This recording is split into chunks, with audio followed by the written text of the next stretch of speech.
این ویدیو را تقدیم به از عزیزای منم که از ریسک کردن خیلی زیاد ترس و هراسی داره. ما خودم هم اون وضعیت داشتم سالهای سال و خوشبختانه تونستم که این قانون شکنی را در خود کنم، چون به نظر از ما هیچ کار بدون ریسک نیست در زندگی. سر کار که موری قدیم موتر دوانی نی خودش یک ریسک است. سری بال میشه کار انجام میدی ای خودش یک ریسک است. حتی شوک خوابمونی خودش یک ریسک است.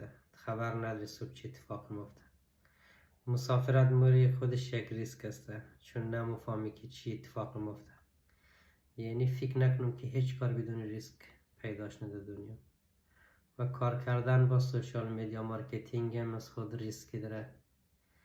بخش از ما کتاترین چالش همی بود که بشیم پیش کامرا قد مردم صحبت کنم که حالی میتونم که خیلی با جرأت قویتر خوبتر صحبت کنم، چون یاد گرفتم و یعنی میره در خود یاد دیدم که ما باید از منطقه امنی که دارم در دور خود از این باید عبور کنم، چیزی نو یاد بگیرم، رشد کنم، تحقیق کنم، قد آدمای نو آشنا شم، از سوشال میدیا مارکتینگ استفاده خوبی کنم، قد تمام دنیا بتونم که کانکت باشم.